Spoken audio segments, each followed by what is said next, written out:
Show God some love. Please subscribe for more powerful Bible stories.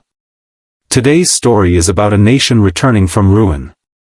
Jerusalem stood broken after exile, filled with fear, sorrow, and unfinished restoration. But while the people saw only ruins, heaven was preparing to speak again. Jerusalem stood wounded beneath the open sky, carrying visible scars from the destruction that had once swept through the city with overwhelming force, leaving behind silence where songs had once been heard and ruins where life had once flourished. Broken walls stretched across the land. Burned gates stood blackened by fire. And scattered stones covered the ground like forgotten memories of judgment and loss. The people had finally returned from exile after many painful years in Babylon, stepping once again onto the land of their fathers, yet the joy of returning was mixed with sorrow, because the city before them no longer reflected the glory they once remembered. Everything felt smaller now. Weaker. Fragile. The temple remained unfinished, standing as a reminder that restoration had begun but was far from complete, while the surrounding nations looked upon Jerusalem with doubt and opposition. This people say the time has not yet come to rebuild the house of the Lord. Haggai 1 verse 2. Fear moved quietly among the people. Many worked hard to rebuild their homes and survive each day, yet deep within their hearts remained unanswered questions about the future, about the promises of God, and about whether heaven still looked upon them with favor after everything that had happened. The nation was weak. The people were weary. And hope itself seemed uncertain. Some wondered silently if God had abandoned them forever. If the glory of Jerusalem would ever return.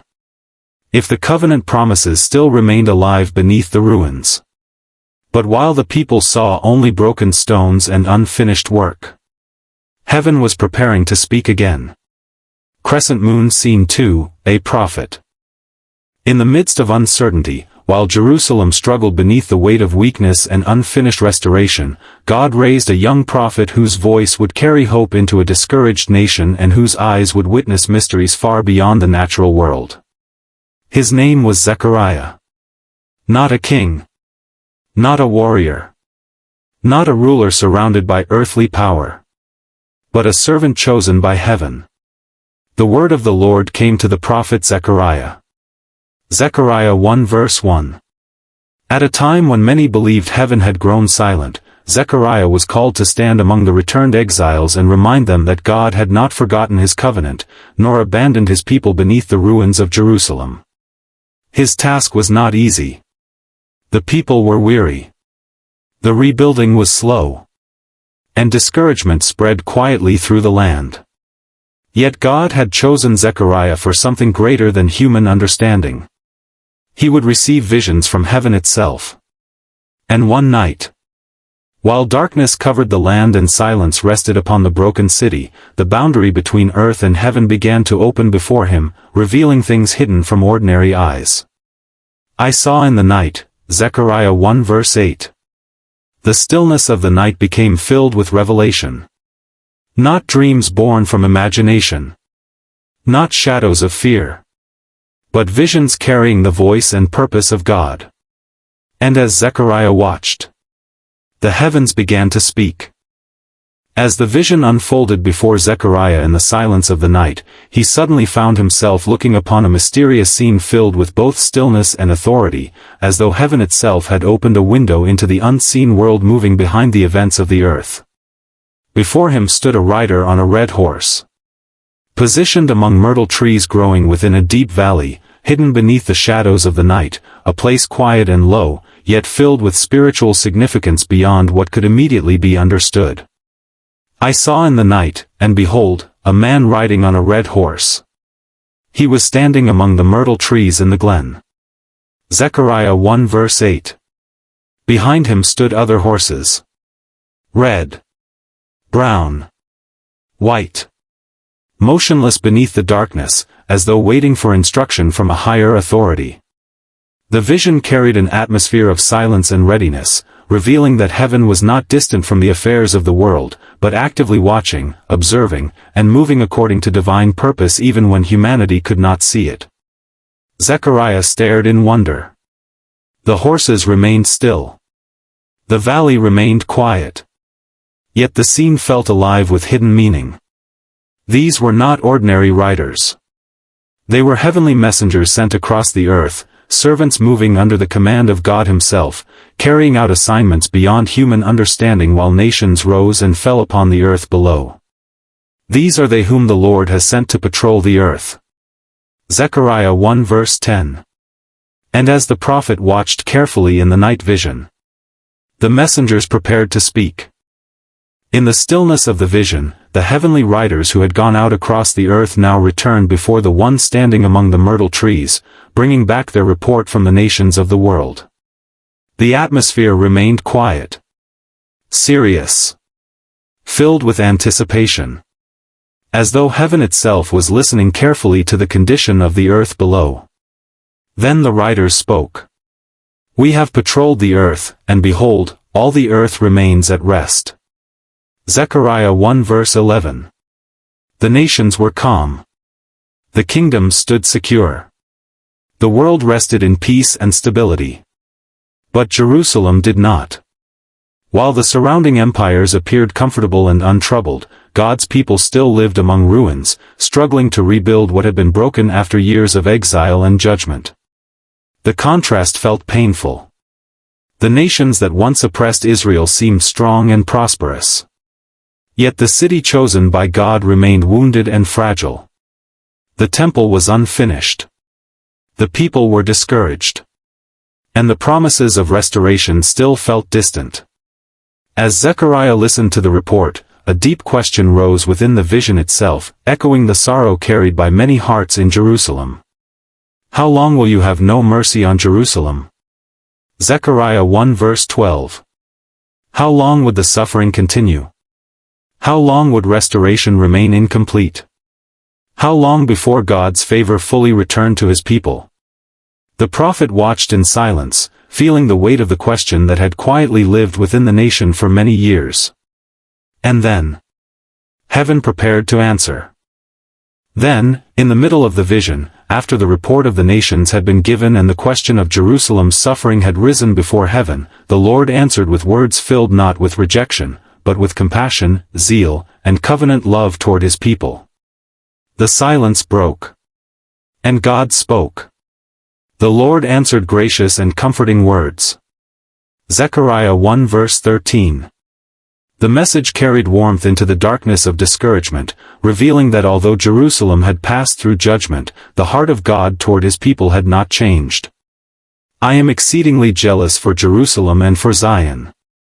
Zechariah 1 verse 14.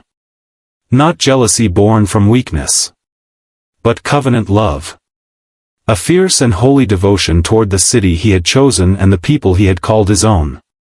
Though Jerusalem looked broken in human eyes, though the walls remained ruined and the temple unfinished, God had not abandoned them. His attention was still upon the city. His promises were still alive. His covenant still remained.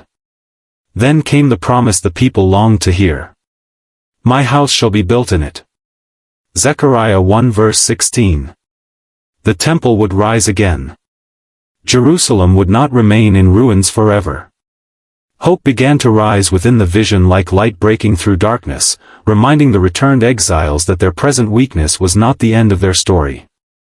Even in ruin. Even after exile. Even after judgment, God still remembered His people. And heaven itself declared that restoration had already begun. Show God some love. Please subscribe for more powerful Bible stories. As the night visions continued unfolding before Zechariah, another scene appeared before his eyes, carrying a message not of destruction, but of preparation, restoration, and the future God still intended for Jerusalem despite its present weakness. The prophet looked again. And he saw a man walking forward with something held carefully in his hand. Then Zechariah realized what it was. A measuring line. And I lifted my eyes and saw, and behold, a man with a measuring line in his hand. Zechariah 2 verse 1. The man moved with purpose, not wandering without direction, but carrying out a task connected to the rebuilding of the city itself. Zechariah asked where he was going. And the answer came clearly. To measure Jerusalem, to see what is its width and what is its length. Zechariah 2 verse 2. The vision revealed something powerful. Jerusalem was not forgotten. Its future was not abandoned. Though the city still appeared weak and broken in the natural world, heaven was already preparing for restoration, carefully measuring what would one day rise again beneath the hand of God. The measuring line was more than a tool. It was a sign of intention. A sign of rebuilding. A sign that God still had plans for his people and his city. What had been destroyed would not remain in ruins forever. The walls would rise again. The city would grow again. Life would return again. For God himself was preparing to rebuild what had once been broken, and the future of Jerusalem was already being written in the courts of heaven before it fully appeared upon the earth. Show God some love. Please subscribe for more powerful Bible stories. As the vision of the measuring line continued, Zechariah expected to hear about walls, boundaries, and defenses, because every city in that time depended upon strong walls for protection against enemies and invasion. Jerusalem had once relied on such walls. Before destruction had reduced them to ruins. But then the Lord revealed something unexpected, something far greater than human plans or ordinary rebuilding. The future of Jerusalem would not be limited by the size of its walls. Instead, the city would overflow beyond them. Jerusalem shall be inhabited as villages without walls, because of the multitude of people and livestock in it. Zechariah 2 verse 4. The vision spoke of growth. Expansion. Blessing beyond what the people could currently imagine. Though Jerusalem now looked weak and empty, God declared that one day it would become so full of life, people, and prosperity that ordinary walls would no longer contain it. But with such openness came an important question. Who would protect the city? Then the Lord himself answered. And I will be to her a wall of fire all around, declares the Lord. Zechariah 2 verse 5. Not stone walls. Not armies. Not human strength. But the presence of God himself would surround Jerusalem like fire, guarding his people with divine protection greater than any earthly defense. And within that promise stood another declaration of hope. I will be the glory in her midst. Zechariah 2 verse 5. The true glory of Jerusalem would not come from wealth, power, or towering structures alone, but from the presence of God dwelling among his people once again. And through the vision, heaven revealed that the future waiting ahead was far greater than the ruins the people could presently see. As the visions continued through the night, Zechariah was suddenly shown another scene, one filled not with horses or measuring lines, but with a spiritual confrontation taking place before the courts of heaven itself. Before him stood Joshua the high priest. The spiritual leader of the people. The one who represented Israel before God. Standing in the presence of the angel of the Lord. Then he showed me Joshua the high priest standing before the angel of the Lord. Zechariah 3 verse 1. But something was terribly wrong. Joshua's garments were filthy. Stained. Defiled. Unclean before the holiness of heaven. Now Joshua was standing before the angel, clothed with filthy garments. Zechariah 3 verse 3. The clothing was more than dirt upon fabric. It was a picture of sin. A symbol of guilt. A reflection of the failure and uncleanness carried not only by Joshua himself, but by the nation he represented before God. And nearby stood another figure in the vision. Silent. Watching. Ready to condemn. Satan stood there accusing him. And Satan standing at his right hand to accuse him. Zechariah 3 verse 1. The scene carried heavy tension. The high priest stood stained before holiness. And the accuser stood prepared to point out every failure, every sin, every reason judgment should remain upon God's people. It seemed like a moment of condemnation. A moment where guilt could not be hidden. But heaven was about to reveal something greater than accusation. The heavenly court stood filled with tension as Joshua the high priest remained before the angel of the Lord in filthy garments, carrying the visible symbol of guilt and uncleanness, while Satan stood beside him ready to accuse and condemn. The accusations needed no explanation. The stains were visible. The failure was real. The sin could not be hidden. Joshua stood trembling in silence, unable to defend himself before the holiness of heaven, with nothing in his own righteousness strong enough to answer the accusations being brought against him. But then, the voice of the Lord broke through the accusation. "The Lord rebuke you, O Satan. The Lord who has chosen Jerusalem rebuke you." Zechariah 3 verse 2. The accuser was silenced. Not because Joshua was innocent in himself. Not because the stains did not exist. But because God had chosen mercy. The Lord looked upon Joshua not only as he was in his weakness and uncleanness, but as one rescued by divine grace from destruction itself. Is not this a brand plucked from the fire? Zechariah 3 verse 2. Joshua stood ashamed.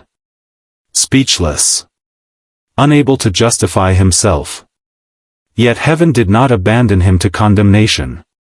Instead, the vision revealed something powerful about the heart of God, that his mercy could overcome accusation, and that his grace was greater than the shame carried by his people. The courtroom of heaven, which seemed prepared for judgment, was now becoming a place of restoration. And Joshua's filthy garments were about to be removed. As Joshua stood before the angel of the Lord in silence and shame, still clothed in filthy garments that revealed the guilt and uncleanness of sin, heaven moved not toward destruction, but toward restoration through mercy and grace. The accusations had been silenced. The condemnation had been rebuked. And now the Lord gave a command. Remove the filthy garments from him. Zechariah 3 verse 4. Immediately, the stained garments were taken away. The symbols of guilt. The marks of shame. The uncleanness that stood before heaven. Were removed from Joshua. Then the angel spoke words filled with compassion and redemption. "Behold, I have taken your iniquity away from you." Zechariah 3 verse 4. The vision revealed something deeper than the changing of clothing. Sin itself was being removed. Guilt was being lifted away. Not by Joshua's own strength. Not through human effort. But by the mercy of God. Then clean garments were placed upon him. Pure robes. Restored garments. Clothing worthy to stand before holiness once again. "And I will clothe you with pure vestments." Zechariah 3 verse 4. It was a picture of forgiveness. A picture of restoration. A picture of grace freely given. Joshua had not earned this cleansing. He could not defend himself into righteousness. Yet heaven chose to cover him with mercy instead of leaving him in shame. And through the vision, God revealed a truth far greater than Joshua alone, that he is able to cleanse, restore, and redeem his people even after failure, because his grace is stronger than accusation and his mercy reaches deeper than sin. As the vision of Joshua's cleansing came to its powerful conclusion, the message suddenly began to reach beyond the present moment, beyond the rebuilding of Jerusalem, and beyond the lifetime of Zechariah himself, pointing forward toward a greater promise still to come. Then the Lord spoke again. Not only about restoration. Not only about cleansing. But about someone who was coming. "Hear now, O Joshua the high priest, behold, I will bring my servant the branch." Zechariah 3 verse 8. The title carried deep prophetic meaning. The branch. A future king. A promised ruler from the line of David. A Messiah sent by God himself. Though Jerusalem still looked weak. Though the kingdom seemed fallen. God revealed that his promise had not died. One day, from what appeared cut down and broken, new life would rise again like a branch growing from a seemingly dead tree, bringing restoration not only to the nation, but to the hearts of people everywhere. Then came a prophecy even greater. "I will remove the iniquity of this land in a single day." Zechariah 3 verse 9. A single day. One moment in history when sin itself would be dealt with in a way no sacrifice, priest, or earthly system could fully accomplish. The vision pointed far beyond Zechariah's own generation. Far beyond the rebuilding of the temple. Toward the coming Messiah who would one day carry the sins of many and open the way for complete forgiveness and peace with God. What Zechariah saw in shadow, the future would one day reveal in fullness. As the visions continued through the night, Zechariah was shown yet another revelation from heaven, one filled with light, mystery, and deep spiritual meaning for the future of God's people. Before him stood a golden lampstand, radiant in the darkness, shining brightly with steady and unbroken light. And behold, a lampstand all of gold. Zechariah 4 verse 2. Its flame did not flicker with weakness or fade with the passing of time, but burned continually as though supplied by a source beyond ordinary human effort. Then Zechariah noticed something else beside it. 2 olive trees stood near the lampstand. One on the right, one on the left, and 2 olive trees by it. Zechariah 4 verse 3. From these trees flowed oil continuously into the lamps, feeding the fire without interruption, sustaining the light endlessly without human hands needing to refill it. The vision revealed a powerful truth. The work God was doing would not survive by human strength alone. Not by political power. Not by military might. Not by human wisdom. The light would continue because God Himself would sustain it. Light without ending. Power without human strength. A divine supply flowing constantly from heaven. And though Zechariah did not yet fully understand every detail of the vision, the message carried hope for a weary people struggling to rebuild in weakness and discouragement.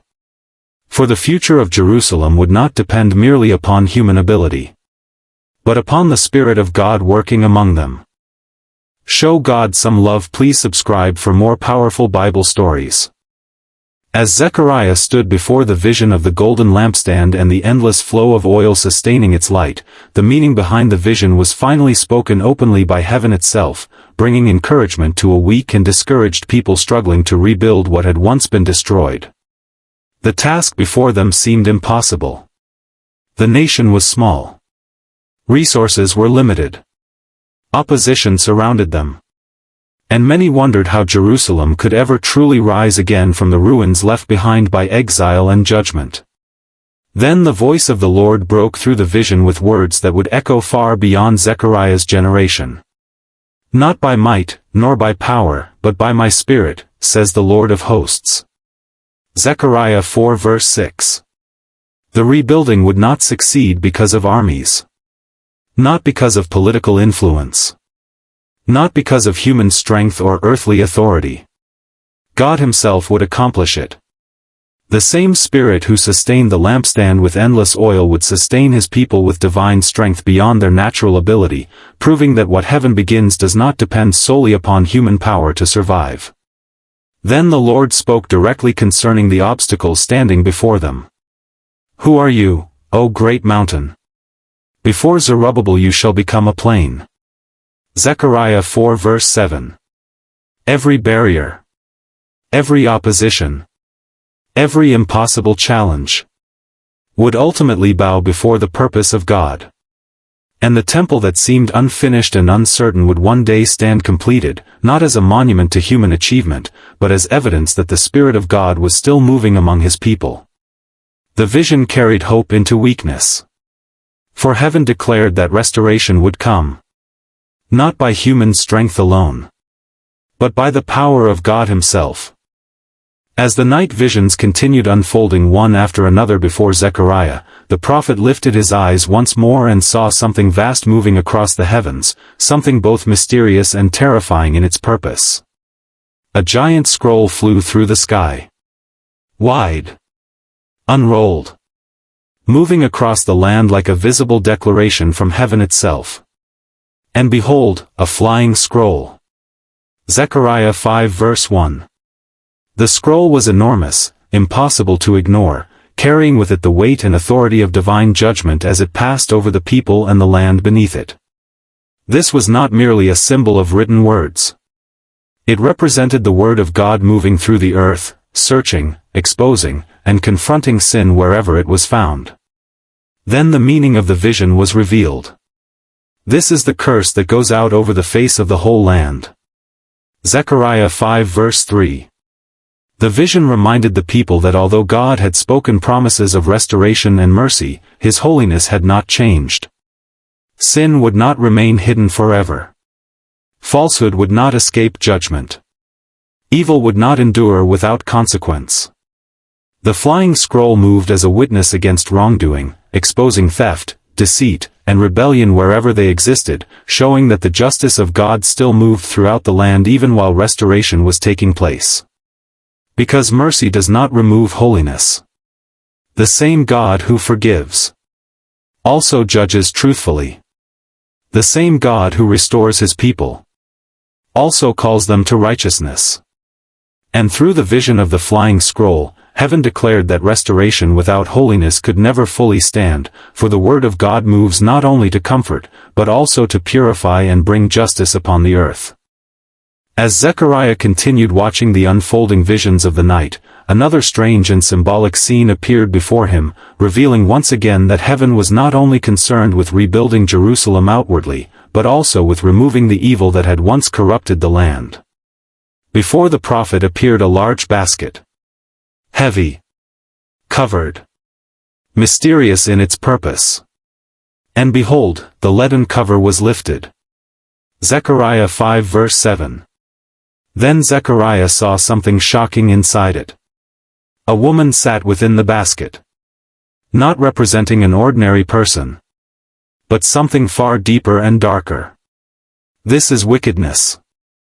Zechariah 5 verse 8. The vision revealed evil personified, confined within the basket as though heaven itself was preparing to remove corruption from among the people and carry it far away from the land. Then the cover was placed firmly over the basket once again. Wickedness would not remain free forever. Sin would not reign endlessly. Soon two women with wings appeared, lifting the basket into the sky and carrying it away from the land before Zechariah's eyes, removing the symbol of evil from among God's people. And they lifted up the basket between earth and heaven. Zechariah 5 verse 9. The vision carried a powerful message. God sees wickedness fully. God judges evil completely. Though sin may seem powerful for a season, though corruption may spread through nations and generations, it will not endure forever before the holiness of God. The Lord who promised restoration would also deal with sin completely, removing what defile and purifying what belongs to Him. And through the strange vision of the basket, heaven declared that evil itself has limits, because the justice of God still rules above the earth. As the final visions of the night unfolded before Zechariah, the prophet lifted his eyes once more and saw a scene filled with power, authority, and movement, revealing that the God of heaven was not limited to Jerusalem alone, but ruled over every nation upon the earth. Before him emerged 4 mighty chariots. Strong, fearsome, moving with divine purpose. They came forth from between 2 great mountains of bronze, mountains that stood firm and immovable like symbols of heavenly strength and eternal authority. And behold, 4 chariots came out from between 2 mountains. And the mountains were mountains of bronze. Zechariah 6 verse 1. Each chariot was drawn by powerful horses of different colors, prepared to move swiftly across the earth under the command of heaven itself. These were not ordinary chariots of war. They represented heavenly forces sent out among the nations, carrying out the purposes and judgments of God across the world. Then the meaning of the vision was revealed. These are going out to the 4 winds of heaven. Zechariah 6 verse 5. The vision reminded Zechariah that although Jerusalem seemed small and vulnerable in the eyes of men, the Lord still ruled above every kingdom, every empire, and every ruler upon the earth. Nations might rise. Empires might fall. Kings might boast in their power. But heaven remained sovereign over all. The God of Israel was not merely a local deity bound to one city or one people group. He was Lord over all the earth. And through the vision of the 4 chariots, heaven declared that history itself moves beneath the authority of God, whose judgment and purposes continue across the nations according to his perfect will. As the visions and prophecies continued, the focus began to shift beyond the rebuilding of Jerusalem and beyond the immediate struggles of Zechariah's generation, pointing toward a future moment when God himself would send a king unlike any ruler the world had ever known. Then came another promise from heaven. A king would come to Jerusalem. Not surrounded by armies. Not carried by earthly pride. Not arriving with the display of conquest that nations expected from powerful rulers. Instead, his coming would reveal a different kind of kingdom. Behold, your king is coming to you, righteous and having salvation is he. Zechariah 9 verse 9. He would be righteous. Holy. Bringing salvation to his people. But what made the prophecy even more remarkable was the way this king would arrive. Not riding a mighty war horse prepared for battle. Not seated upon a royal chariot of earthly glory. But humble. Lowly in appearance. Gentle in spirit. Humble and mounted on a donkey, on a colt, the foal of a donkey. Zechariah 9 verse 9. The vision revealed a king whose power would not rest in violence or human domination, but in righteousness, peace, and salvation sent from God himself. Though many expected a ruler who would conquer through force, heaven promised a king who would transform hearts. And through Zechariah's prophecy, the future began to point clearly toward the coming Messiah, the one who would enter Jerusalem not to exalt himself through earthly power, but to fulfill the deeper purposes of God for the salvation of the world. Show God some love. Please subscribe for more powerful Bible stories. As the visions and prophecies moved further into the future, Zechariah was shown something far more sorrowful and mysterious than the earlier promises of restoration and rebuilding, revealing that the path of the coming Messiah would not unfold without suffering and deep grief. The atmosphere of the prophecy changed. Hope remained. But now sorrow entered the vision. For the one who would come bringing salvation would also experience rejection and pain unlike anything the people expected. Then the Lord spoke words filled with mystery. They will look on me, on him whom they have pierced. Zechariah 12 verse 10. The prophecy carried a strange and powerful tension. The one speaking seemed both divine and wounded. Rejected, yet central to God's plan.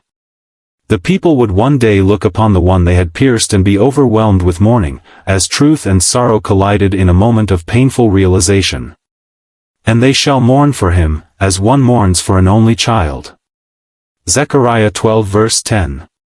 The vision pointed toward suffering still to come. Toward betrayal. Toward rejection. Toward a Messiah who would bear wounds. This was not the image of a conquering ruler celebrated by the crowds, but of a servant who would endure pain and piercing as part of a greater redemption still hidden within the purposes of God. Zechariah could not yet see the full picture. The cross still lay centuries ahead. Yet through the prophecy, heaven revealed that salvation would come through suffering, and that the promised Messiah would one day stand wounded before the people he came to save. As the sorrow of the pierced one lingered in the vision, the atmosphere shifted once more, as though heaven was revealing that pain and redemption were not the end of the story, but part of a greater work God would accomplish for his people.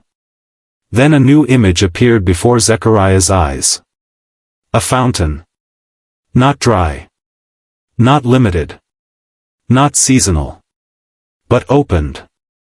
In that day there shall be a fountain opened for the house of David and the inhabitants of Jerusalem. Zechariah 13 verse 1. It flowed freely, without restriction or measure, as if heaven itself had opened a source of cleansing that could never run dry. The fountain was not for physical washing alone. It represented something deeper. Cleansing for sin. Purification for impurity. Restoration for what guilt had defiled. A cleansing that no sacrifice alone could fully complete. A cleansing only God could provide. For sin. For corruption. For the hidden stains of the heart. The fountain flowed with mercy strong enough to reach every person who would come to it. And in the vision, heaven revealed a promise. That even after piercing, even after mourning, even after failure and brokenness, God would still provide a way of cleansing that restores completely. A fountain opened by divine grace, flowing freely to the people. As the final vision unfolded before Zechariah, the night seemed to open into something far greater than all the previous revelations, as if heaven itself was revealing the ultimate conclusion of everything God had spoken from the beginning of the visions until now. The prophet saw a future beyond ruin, beyond exile, beyond struggle and rebuilding. A future where God's glory would fill the earth in its fullness. And the Lord will be king over all the earth. Zechariah 14 verse 9.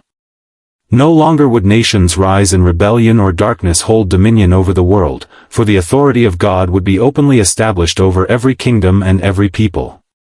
Nations would no longer walk in confusion or separation from truth, but would gather and worship before the Lord, recognizing His sovereignty and holiness across all creation. And on that day the Lord will be one and His name one. Zechariah 14 verse 9. Darkness itself would be broken forever. Division would cease.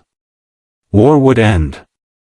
And Jerusalem, once seen in ruins and weakness at the beginning of Zechariah's visions, would be transformed into a place of peace, restoration, and divine presence. The visions then came to an end. The night grew still once more. But the promises did not disappear. They remained alive in the word of the Lord, carried forward through history, waiting for their appointed fulfillment. For though the people of Zechariah's time stood among broken stones and incomplete walls, heaven had already seen the end of the story. And one day, every vision would come to pass in its fullness, as the Lord Himself reigns forever over all the earth. After the visions ended and the night fell silent again, Zechariah was left with something deeper than images or symbols, as the weight of everything he had seen settled into his spirit like a promise that could not be broken. Jerusalem still looked unfinished in the natural world. The people still worked with weary hands. The walls were still being rebuilt stone by stone. But heaven had already spoken about its future. A future filled with restoration. A future filled with cleansing. A future filled with the presence of God among His people. And though many of the things Zechariah saw were still far ahead in time, they were not uncertain in heaven's plan. They were already established in God's purpose. The Lord will be king over all the earth. Zechariah 14 verse 9. That promise remained unshaken, even when the present looked weak. Because what God declares in vision, He also fulfills in history. The coming King, the pierced one, the fountain of cleansing, and the reign of God over all nations were not separate ideas, but parts of one unfolding story that would stretch across generations until its completion.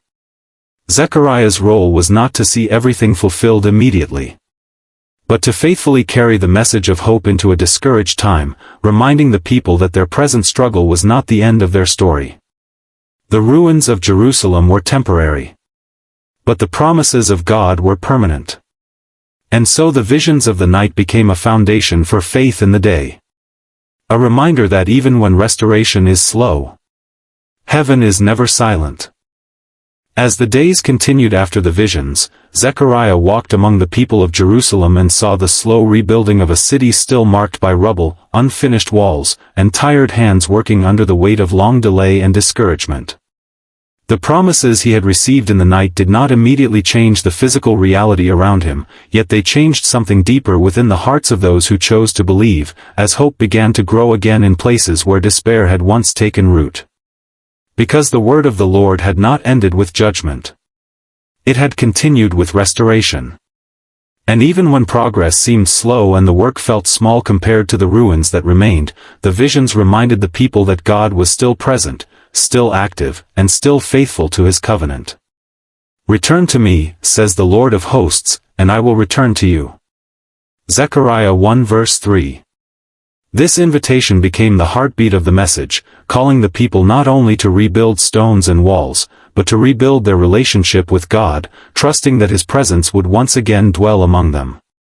Zechariah's visions were not given to remove the struggle, but to give meaning to it, showing that even in the middle of waiting, heaven was already working toward fulfillment. The future had already been written in God's plan, even if it had not yet fully appeared on earth. And so the people were encouraged to continue building, continue believing, and continue trusting that the same God who spoke in the night would also bring His promises into reality in His perfect time. For hope was not found in what they could see, but in the one who had already seen the end from the beginning.